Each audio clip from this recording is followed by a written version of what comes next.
Hi, I'm Joe. I'm an alcoholic. All of us here at White Chip hope that you've been enjoying our audiobooks and AA speakers. You are welcome to join our Facebook group. Just click the link in the description and say hello. If you support the Alcoholic Anonymous cause, please hit the like and subscribe button. We upload new AA content every day, so if you want to see more, hit the notifications button. This way, you'll be the first to know when we've uploaded a new video. Without further ado, let's listen to the next AA speaker. Welcome to The Afflicted and Affected. My name is Chris Schroeder, and it is the purpose of this webcast to host prominent guests from the fields of addictive illness treatment and other personalities involved in recovery processes. It will be our goal to educate both the professional and non-professional in the most modern and effective treatment methods and resources that are available for them. Our guest today is Mark Houston from the Mark Houston Recovery Center. Mark, how are you doing today? I am doing great, Chris. It's a beautiful day in Austin, Texas. Right, you're down in Texas, and I bet it's hot down there. Yeah, today's at 95 degree with high humidity, but this time of the year, that's real normal. Mark, how long have you been involved in addictive illness treatment? Well, I began my own journey with that in the latter part of 1982, and then I actually went to work in this field in 1991, so I guess I've been in it about 16, 17 years. Okay, and you worked at a number of places before you started your own center. Actually, I've worked in first 6 months at a psychiatric hospital down in Baywood, Texas, outside of Houston, and then 9 years at a 30-day model, and then 6 years at a long-term model, meaning 6 to 12 months. Sure. Now, what prompted you to start your own recovery center? It was a combination of a lot of things. My own personal experience with the 12 steps and working with men over the years, and then looking at the places I'd worked, looking at current models, looking at things I thought worked, things maybe that I thought didn't work. And it was a very good perspective because, you know, a lot of the chemical dependency or substance abuse market, if you will, is a lot of that's heavily driven by a 30-day model, which has been around for, 50, 60 years, and then the long-term model, and the Minnesota model along the way, and the end result of that was finally in June of 2006, I, through a series of events, finally opened up the Mark Houston Recovery Center out a little bit outside of Austin, Texas. Okay, now you are called a recovery center, not a treatment center. Can you explain that? Yeah, I will. There were several things I saw over the years that I thought to myself, someday if I get to do my own thing, there's some things I'm going to really do different. And then there were several things. One of the things is the idea of doing co-ed, having males and females at a facility who were freshly off of problems, say, with alcohol or drugs, I felt was not conducive to really getting a lot of work done. There was too many distractions. And the truth is, even today, there's very few gender-specific programs in the entire United States. So I always felt that there could be a lot more work done if it was males only and or, say, females only. So that was a piece of it. I saw over the years what I think is the true nature of what a 30-day program does, which is will separate people from alcohol and drugs and introduce them to a few things, but it's really the first very, very small step in a lifelong process of recovery, and for a lot of people it's not anywhere near long enough in terms of the physiological implications of the body healing, a change in belief systems, how you perceive the world. So I looked at that, which is why I really chose a minimum 90-day model. And I think the third most important thing that ties into your question was a lot of states that have licensing now, the states have gotten very, very involved in dictating what you present as say, information to your clients. And when I looked at what I wanted to do with these men, the things that they dictate that they want you to do were not the things I felt would be helpful to the type of resident that I was going to have. A lot of my residents have some fairly extensive or some relapse history, and so they've already been exposed to the educational model, in some respects the clinical model, and they haven't been able to stay clean and sober. So I opted to be a non-licensed, non-clinical recovery center. We don't do any clinical work at the Mark Houston Recovery Center. Majority of those men have done an extensive amount of that, and it certainly can be beneficial. They needed the tools to begin the path of permanent sobriety, and so that's why I use the term recovery center, because we don't do treatment and we don't do clinical. There's a lot of fine places out there that offer all that, but I felt it was time to introduce something really different. As far as I know, there's not another model like mine in the United States, and that was a recovery-based, spirituality-based model. And in some respects, Chris, what I did, I thought back to my first year in recovery from alcoholism and drug addiction and said, what do I wish I'd gotten in that first year? And the 12 steps were a methodology in which I had a very profound experience. So I wished I had gotten some clear directions on that. I wished I'd learned more about nutrition, my physical body, working out. I wished I'd learned a little bit more about goal setting, vision, intent. I wished I'd learned a little bit more about financial sanity. And last of all, being accountable and responsible. And that's really what basically is the program that I put together, is all of those things. And of course, as you can see, none of that really is about being clinical or treatment. And so we're coming up on 2 years, and we've I think had 220 men come through our place. So I think the time is right for the type of program I'm trying to offer. I would agree with you there. To talk about a few of your topics in turn, I think there's been studies that prove the efficacy of a 90-day or a 3-month deal over the 28th day. I believe Europe, a lot of countries in Europe and Scandinavia use that model because it's basically been proven to be more effective. But there's challenges in America to doing that. Isn't there funding challenges? The answer would be yes.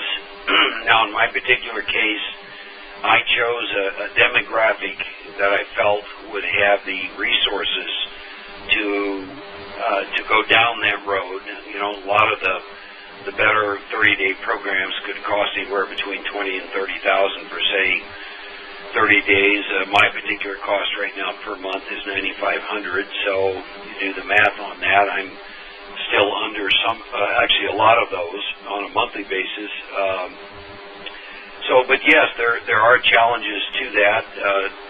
Everything from can they take the time off to the financial end of it. Yet I was fairly clear on this demographic. I knew that there were plenty of men out there around the country, and we've had 3 residents from out of the country, one from Ireland, for example, who their addiction had reached a place where there was financial resources and a degree of willingness to do whatever they had to do to finally really achieve sobriety. So I really came at it from that standpoint of, I knew that if I had the right program, that I could find a market for it, where the 90 to 120 days and the financial resources would be a fit, and that has been the case. Well, that's great. Now, to talk a little bit about the 12 steps, most treatment centers bill themselves as 12-step abstinence-based centers. It really looks like you put a lot of emphasis on the residents in their stay. It basically says here in the first month they'll do steps 1, 2, and 3. begin working on their 4-step. In month 2, they'll experience and work with steps 4 through 9. And in the 3rd month, they'll work 10, 11, and 12. How do you do that that's different than some of the 12-step abstinence-based rehabs and treatment centers that proliferate around America? Well, most of the 30-day programs, 9-year history at one is they only have a very limited amount of time, depending on the state of condition of the client who goes to them, how much detox time.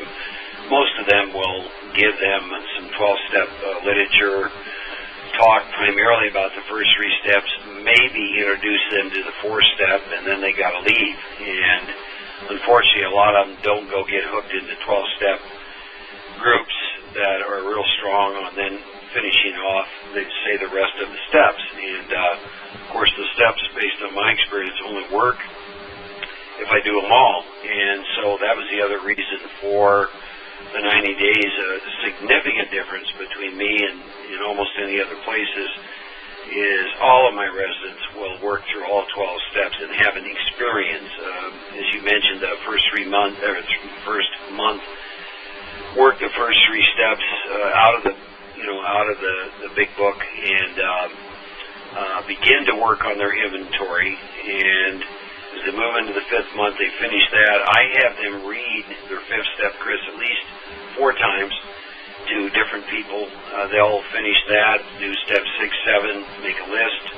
In the last month, they're going to be doing writing out their amends letters as though they were making them. In some cases, they will make some of those through the mail. And then every morning, in the evening, they're practicing the 10th and 11th step while they're there, and of course the 12th step being of service. So I think that's one thing that really differentiates me. They also, in that 3rd month, will listen to a minimum of 4 5th steps and tell their story. So by the time they leave, outside of the fact they're going to be going and making some more amends, they've already had a lot of experience and have experientially gone through all 12 steps and have a clear idea what that looks like. As far as the 5th step, do you have any experience with anything that damaged anyone that was shared and maybe inappropriately repeated? No, not at all. I use combinations of volunteers, those kinds of things around the 5th step, and that really all stays between those individuals that they read to and them. So that has never once occurred as a problem to us. That's again between them and the person that they're going to read to, and we're not in the least bit interested in hearing anything about that. Okay. In 9th step work, do you prepare them to go out and make amends, or are there basically amends that can be done from the center? Well, how does that work? Yeah, we do both. To give you an example, let's say a man finishes up and let's say he's got 50 amends, 10 are financial, the remainder are, say, employers, family, etc. We literally have them write a letter as though they're making the amends, and that would be, say, to all 50. So that's going to be 50 letters. They're going to talk about what they saw as the nature of the harm. And, we're going to ask the all-important question, of course, what can I do to balance the books between us?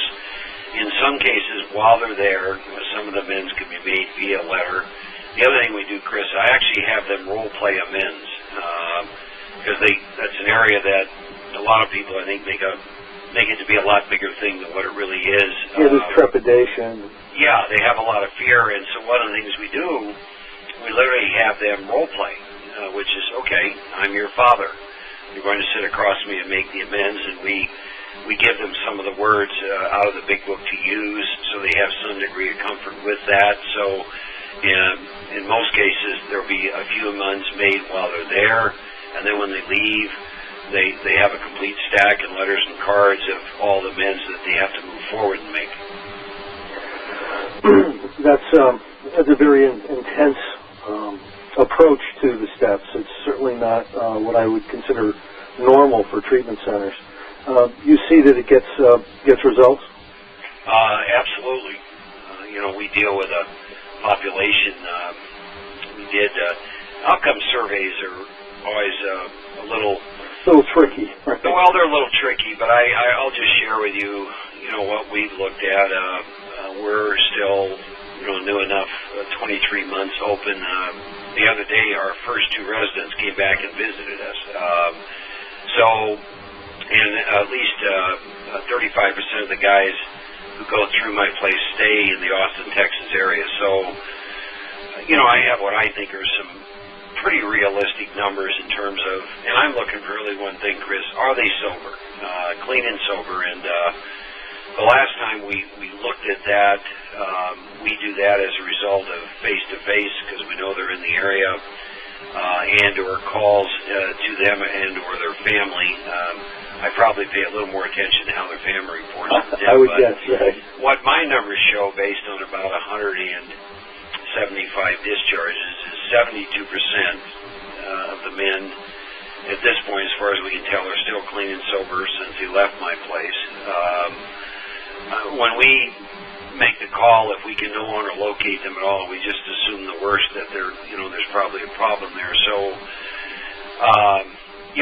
quite frankly, even if it was 50%, I would be well pleased when I look at overall this incredible disease and a lot of the numbers out there. So I think we're on the right path to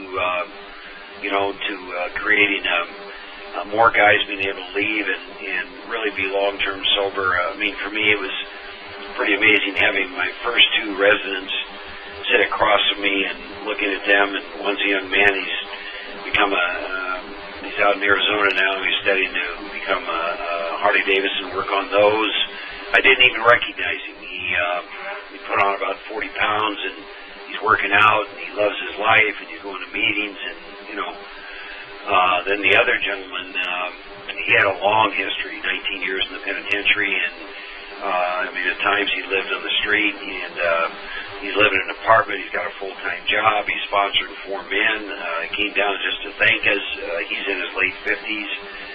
So that's all the proof I need that at least we're on to something. Life skills. You talked about offering mentorship and life skills there. Tell us a little bit about what that looks like. Yeah, that to me was a real important piece, and I'm going to give you an example. I'm going to go through my daily schedule, and one of the things that I've seen over the years, one of the ways I built higher self-esteem within myself is I became responsible and accountable. That's a life skill, meaning if I have a job, I get up in time, sufficient time to prepare myself for the day, and I actually show up to work early. And I work all day. I give my employer a fair day's labor for a fair day's wage. I show up to meetings on time. I manage my time. And so a lot of what I did with my schedule, Monday through Friday, was designed to model what I would call real life. The guys get up at 6. They'll do prayer and meditation 7:30, 7:45 to 8:45. They do work ethic. 9 to 9:45. They'll shower, clean up. I don't even use the term groups, and I'll talk about that a little later. I had to change the language because as soon as I talk to somebody with relapse history and I mention he's going to a group, he forms a perception of what he thinks is going to happen there. We use the term talks. So they get to experience 3 talks a day. They have to be there 5 minutes early, not 4 minutes, but 5, teaching them accountability and responsibility. Our talks are never any longer than 45 minutes because a lot of them can't retain much more. They're also very interactive.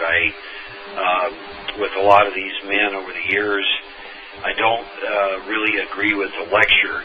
These guys are thirsty for interaction, and so we do one of those from 10 to 10:45. We do another from 11 to 11:45, then 12 to 1 to eat their lunch, and every other week between 12 and 1, we let them observe silence during the lunchtime so they can kind of meet themselves, and then we do another talk from 1:30 to 2:15, and then every day 3 to 5, and they work out. They have personal trainers come out, then they prepare but everything is, so back to the life skill, everything is done on a schedule, much like you and I have to work with on a Monday through Friday. And in there is the disciplines of the 10th and 11th step. In there is a meeting. In there is nutritional food, those kinds of things. So that's one aspect. We also, most of these guys come to us, they never once did anything at all with goal setting, vision, or intent. So we talk to them a lot about that, and we talk to them about, they can be involved with creating that. And what does that look like? That's another life skill thing that we do. We do another thing. This is about, if you go to work for a company at some point, you might have a chance to manage some people or coach them. And so in each room, we have a room captain, and we have a certain way, certain responsibilities they have. If we go into a room and let's say it's not in order, we don't go to the individual whose area, let's say, is messy or maybe hasn't done his laundry on time or whatever. We go to the room captain. So he gets to learn the skill of interacting with somebody, redirecting them. We also, I don't do a lot of this, but I do 3 different talks on what I call financial sanity. That's a very critical life skill. So in there, they're introduced to, we have about a 15-page booklet that a financial planner put together for us. We introduce them to what financial sanity looks like. We talk to them about how critically important it is, simplistic things of, setting up a budget. Do a little work with them on interviewing, resume writing. So then, of course, the working out. But a lot at the heart and soul of all of it, Chris, around the life skill issue is be accountable, be responsible, realize that you create your life. I think that's really key because, inherent in addictive illness is usually life skills have degraded in a big way. People have become irresponsible. People have begun to isolate. Character defects are rampant. So something like that. Are you able in 3 months to be able to set someone on a path strong enough for them to be successful in life when they get out? We're seeing that. The one thing I see with this particular population, again, it's pretty heavy with relapse history. The longer what I call the continuum of care, I believe the higher the results, and that could be 3 to 4 months at my place, and then step down to like a transitional sober living, 3 months there, and then step down to a halfway house, and then step down to an apartment. And there are some cases, of course, if they're going back to a wife and a family, is the area that they're going back to, getting them hooked in with some strong support. So we're seeing the difference it makes in these guys.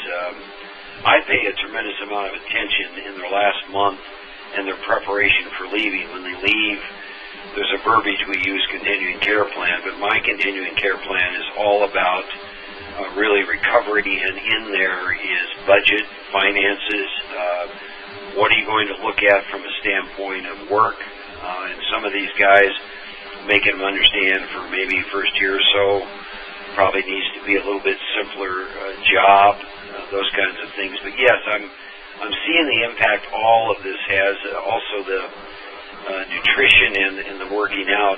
If you come to my place, I have 2 gyms, not one, and I have 2 personal trainers that come out Monday through Friday from 3 to 5, and these are not small gyms. They're 1,000 square foot gyms. I invested $30,000 in weights, and they do intense workouts, and I watch the tremendous healing that goes on. Some guys come in, they're overweight, some are underweight.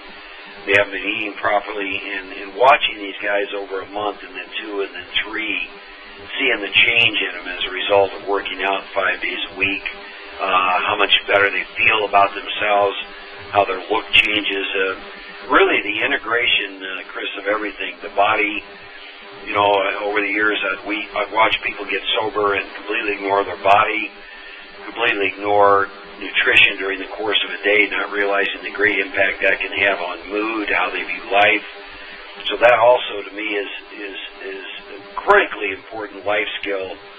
Water, not even just being able to drink enough water in the course of a day, because they don't even have an awareness their body's thirsty. That's amazing. Spiritual loss, Mark. Yeah, there's 12 spiritual laws that we work with the men about, and what that's about is, you and I operate in this world of relativity, and as far as I can tell, looking at it, there's a set of laws that govern our experience in this field of relativity. Example, one of them, cause and effect. If I show up at work late a whole bunch of times, chances are I'm going to lose the job. Not their fault. I violated a basic law of cause and effect, which is what I put out, I'm going to get back. We take the different spiritual laws and we make them plug in their own experience. What's your experience with that? If you put out, for example, you're supposed to go meet your family and then you go get drunk or loaded and you don't meet them, what do? Well, they get angry with me. Okay, so you put that out and it came back to you to make them understand that their troubles are of their own making. What they put out comes back. So there's 12 spiritual laws. We work with them. We work with them on the law of forgiveness. The law of intent, meaning setting a goal, setting an intent for the day, and walking through that. And the thing that's important for me in the middle of all that is letting them see by looking at their past experience how they haven't used those laws, that in fact they have all their troubles are of their own making, then what would happen if they really started working with the law in a positive way? For example, even at my place, and I tell them all the time, the way you show up here is the way you're going to show up there in the world. So if a guy is showing up late for the talks, then what he's doing, he's inviting us into his life, and we're going to come. And he's not going to allow problems. You're going to help him with that, yeah. Yeah, but see, the other thing I'm teaching, Chris, is I'll never take responsibility for what they set in motion. And it's amazing when they finally get that. It's like, okay, I'm showing up late for talk, so I'm inviting these staff people in. They're going to say things to me. I'm going to get upset, but I set the ball rolling. Gee, if I showed up on time, that would change. And then literally watching it, they've never even seen that simple connection, that they truly create their own reality, and that could be extremely positive, or it could be negative. The spirituality and how vital it is for recovery from addictive illness. In the past, I've had an opportunity to do talks at colleges and places like that where they're basically training people who are going to become counselors in addictive illness. They're going for their CDC or whatever. And what they've asked me to speak on is spiritual recovery, because it's really a misunderstood principle by so many. I think if you haven't experienced the change by practicing some of these spiritual principles, you don't really understand them. How do you go about getting through to the clients at your facility? And you did talk about having them try them and find out the results. But do you get people who are going to balk at this, or the people that have problems with some of these spiritual principles? Well, the way it has to start for us is you have to meet them at their level. So when they first come in, if you've got 12 steps, I work with something I call Step 0. Step 0 is the current reality they've created. There's no job, family's upset, potential loss of family. The list is endless. And I make them take a look at that, their current reality, not old, but their current, what are they up against? And then I ask them to sit with a question.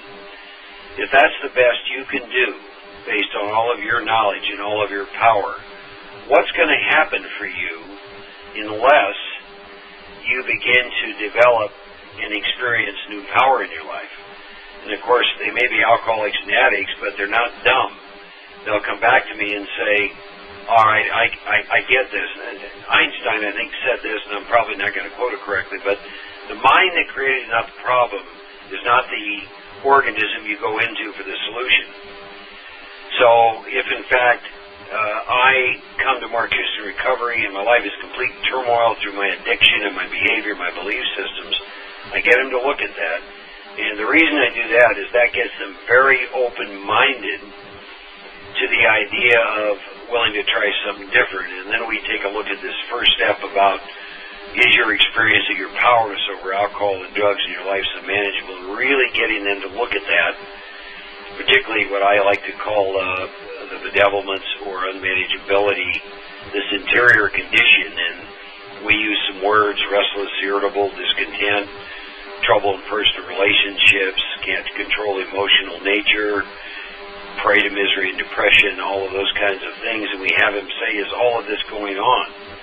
We also quick to point out to him this goes on in every human being. And at their very best, that's what they're manufacturing. And the idea that a lot of this comes from the fact they think they're separate from everybody and everything, would they like to see that change? And then you're getting agreement to move into the idea of power greater than themselves. That's where we introduce the idea of spirituality, say, versus religion, and the idea of a relationship with a power greater than themselves. It makes no difference to me what name they wish to call that. Do they need power? Becomes the question I have to sit with. And of course, if they've been awakened in the step zero and the first step, their only response to that is absolutely. So it strips away a lot of this resistance you might have. And then from there, we talk about the idea in the second step of developing their own personal relationship with a power greater than themselves that's both inside and outside. And is it possible this power is be willing to help and transform you in all these areas? That gets them very open-minded. And we don't let them debate a lot with that. I make them look at where you get all your ideas about spirituality or higher power, and of course most of them it was either how they were raised or whatever, and I like to ask them, to me it's a litmus question, how'd that work for you? Well, it's not working. Okay, well, let's come up with a new concept, and then from there, moving forward through the steps. If my experience is, Chris, if I get them to have an experience with how powerless they are and their need for power at their very best, that really makes them open to going down a different path and embracing some new ideas. So that's how I introduce that. Then, of course, every morning we do a half-hour prayer meditation, and then every evening we do what I call an evening review from 10 to 10:30, where they all go back to their rooms and they review their day. A lot of that is, there's a phraseology that we work with at my place called you're asleep, dreaming, you're awake. I introduce them the idea that just because your eyes are open does not mean you're awake. You're on autopilot. Wake up to this. They think they're making choices, and then you have them look at their life and you say, what awakened person would act that way? And they go, oh my God, maybe I am asleep. And you start introducing these concepts to them, and their eyes get wide, and they go, you know what, I'm going to listen to this. These guys might be onto something here, and so this resistance just melts, but it will not melt, Chris, if I don't have that solid first step experience take place. Now, obviously, this is kind of an unorthodox model. If you went into 20 or 30 treatment centers around the country, you're not going to see them doing it like you do. Did you have to to implement this process? Did you have to train the counselors or the professionals there for a period of time to get them all in line with this? You use some words, and it's a good time to talk about this. I wanted to change the entire paradigm. And so what I did is I don't have clients, I have residents. I don't have counselors, I have mentors or program directors. We don't do groups, we do talks. We're completely experiential driven. You're not going to endure any lectures at my place. We're going to transmit experience. Everything is going to be extremely interactive. Now, back to your question, over the years, I developed some relationships with some men. A lot of them happen to have worked in the field of chemical dependency or substance abuse, and had a lot of experience well grounded in 12 steps. And I started with a core group of 9 of them, and we work off one voice, one message, and then as we bring new members onto the team, then we sit and we have a lot of discussions about one voice, one message. And so after a while, I lived on the property the first 5 months because I wanted to develop a culture. So we have a tremendous culture at Mark Houston Recovery, and much like you could take the Marine Corps or any other company, once you have a culture in place, Chris, then new people come in and people leave. They assimilate, right. Yeah, exactly. And so we have this incredibly strong culture. When we admit a new man, he's given a buddy for 48 hours. In the first 48 hours, his buddy goes over the code of conduct, and he absolutely goes over the circle and triangle and looks at the idea of a threefold illness and 3 parts of recovery. We just, right from ground zero, they start to assimilate into the process. So now we have a incredible culture in place. Like, right away he learns, okay, these guys are pretty serious about what they do, so no, you won't be showing up late for this talk.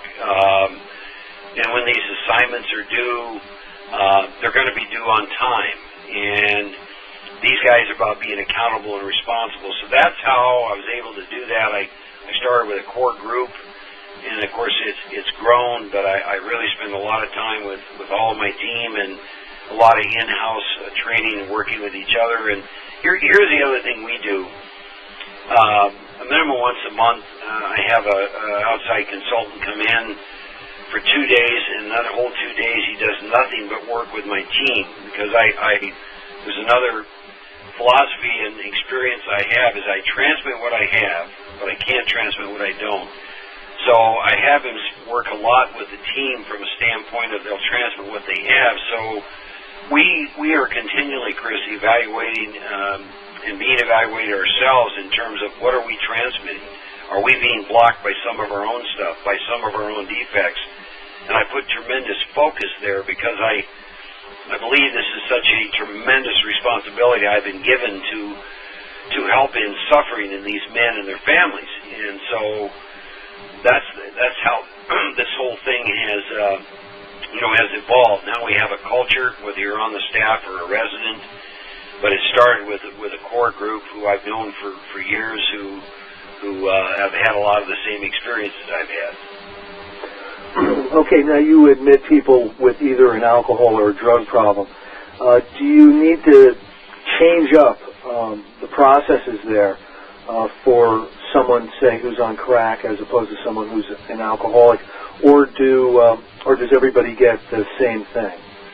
Well, I think the only where it's difference is over the years I've discovered it's pretty important to identify your drug of no choice. A lot of these guys come in and they'll say, my drug of choice is alcohol, and I say, well, choice implies you can choose to drink it or not drink it. If that's true, why are you at my place? And I make them understand it's a drug of no choice. And then what we do, there's different 12-step fellowships depending on your drug of no choice. So we are fortunate enough in the Austin, Texas area, if I have people and they have a heavy drug history, I can get them hooked into Cocaine Anonymous, say, or if it's an alcoholic, Alcoholics Anonymous. So we do work off the idea, whatever your first step is, that's ultimately the direction that we want you to go, to be in the fellowship that is a result of your first step experience. The clear-cut, precise, specific instructions we use the same for all the men, but what we do is point them toward, let's find out your truth in your first step. I think that's definitely important. I think it's important also when you get to the 12-step. Well, I just, over the years, my experiences, I watched addicts sitting in the rooms of AA, and I watched some of them die. And I'm often reminded of the line that it all starts when one sitting across from another has had the same problem and come up with a solution. I've watched that over the years, and I saw the truth and validity in that. So what my whole movement is, if, for example, crack cocaine, right now I have 8 of those guys in the city of Austin, a man I've known for years went ahead and started Crack Smokers Anonymous. And every Monday night, guys who have a history with that drug, we take them to that meeting. And listening to them explain, my God, I finally have someone who understands, who is phenomenal. So I do that because of my own experience. I saw how critically important it was from the standpoint of identification. So I want to work in that way with those guys and point them to the fellowship they need to go to. Now, it talks in your pamphlet a little bit about a code of conduct that the residents need to uphold. Could you talk a little bit about that? Sure. Everywhere you and I go, whether it's the home you live in or the neighborhood, they have a code of conduct. If you work for a company, they have a code of conduct. And again, it's different language. Some people use the word rules. I like code of conduct. If you just look at the three words, what they are is they're designed to impart to the men while they're staying at the recovery center, which I view as a recovery center / spiritual retreat center. There's a code of conduct and behavior that they're going to adhere to in many areas. Everything from what time they get up, to showing up 5 minutes ahead of time for the talks, to the meals, to telephone, and I'll talk about that because we have very limited contact in their time with me. That's what the code of conduct is, and one of the reasons why that's very important as a life skill is, if in fact most alcoholics and addicts suffer from self-will run riot, and my experience is they do, then what they say is code of conducts don't apply to me, whether it's driving down the road and the speed limit says 70 and they go 80 because the rules don't apply. We attempt to teach them that the entire world, everywhere you go, every state, every country, every block, your house, your apartment, they have codes of conduct. And one of your problems has been you don't ever want to follow any of those, so look what you're putting out. So that's how the code of conduct is. We started with a page and a half. It's now 5 pages long because they kept adding to it. They make their own rules by doing something wrong, and you recognize it, right? Yeah, exactly. So we, the first week, the buddy really spends a lot of time on the code of conduct. But see, if you translate this to real life, Chris, it's so many of these guys. They'll go into a job, for example. The job's got an employee manual. They're clear on how they do things. It might be dress code. It might be other things. And in their arrogance and grandiosity, they say the rules don't apply. And then what they do is they invite themselves to be written up, or a boss says something, and then their feelings get hurt, and then they go drink. And so a lot of these guys, one of their, in addition to the, we view the alcohol and drugs, Chris, as a symptom. It's not the problem. And the problem is a life based on self-will, and the rules don't apply, and the codes of conduct don't apply. And my objective here is to teach them, yes, they do apply, and they will apply till the day you die. And the sooner you can submit to them, the easier your life gets. So the code of conduct is a very important part of what we do. Now, you obviously have experience in the treatment model and have experience now with the recovery center model.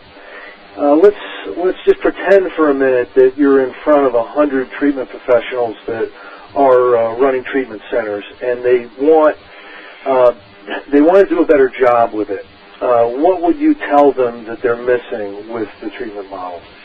Well, I think the easiest way to answer that, I recently had hired a woman for business development, and the field of chemical dependency or substance abuse was new to her, and so I had her really act like a resident for 2 weeks, and at the end of that, I sat down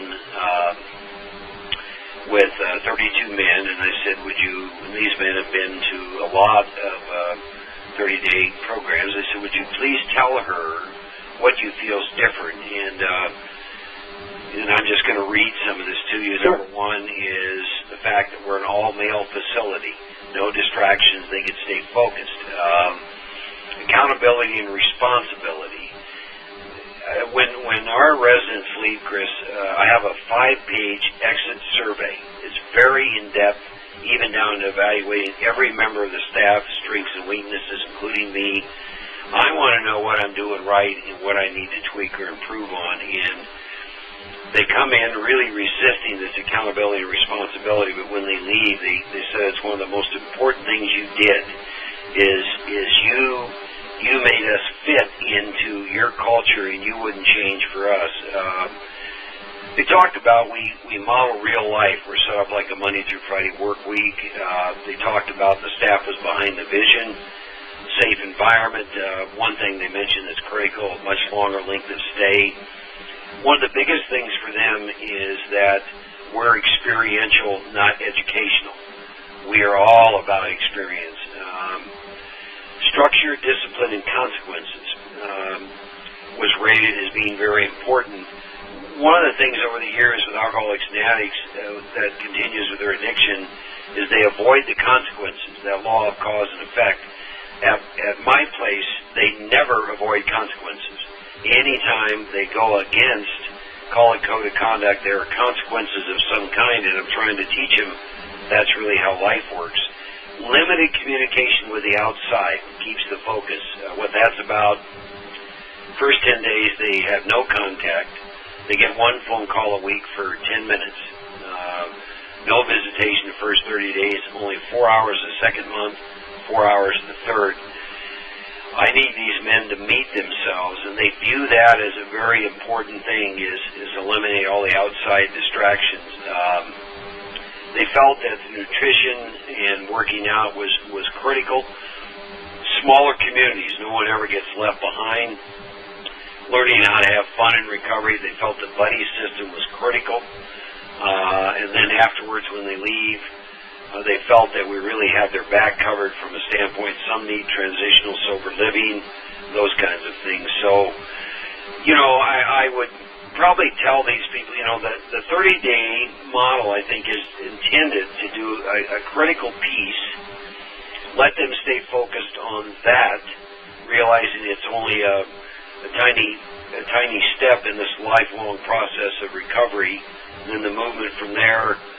I certainly would recommend that they probably do a lot more recommendations to their 30-day residents when they leave about a stronger continuum of care, those kinds of things. I think it's almost malpractice nowadays to not refer to somebody to the 12-step fellowship that they would fit better in. Yes. I know one thing I would say to them is I think a lot of them are not paying enough attention to what happens at discharge. Very few alcoholics and addicts drink and do drugs while they're in treatment or rehab. It's when they leave. So what I learned in that whole process is I pay tremendous amount of attention 1 month prior to discharge. Now, if it was a 30-day model, it could be 1 week, but we actually do talks on what is it going to be like when you're out there? What are you going to run up against? What are you going to do in this situation? Movement toward a home group and a sponsor. And we really do some work with them. So the day they drive out the door, they have a clear plan and a clear path of where to go, instead of just discharge and family picks them up and they drive off down the road. Yeah, follow-up is certainly critical, and I know in many cases the resources necessary for that follow-up are not made available in certain places. Do you have plans? Now you have a men's center. Do you have plans in your future about doing something like this for the women? Yeah, that has come up numerous times. July 1st will be open 2 years, and I'm now at 40 beds, and that has continually come up. My website, I started tracking 4 months ago, and I get about 30 requests a month. And it really says something like this: do you know of any program like yours for women? So I'm seeing there's a need out there. There's a market, sure. Exploring that option. When do you think something like that might be feasible for you? I would say within a year. One of the biggest things about it, you already brought this up, my culture is so different that what really, if you could ever come and visit from the time you walked on my grounds,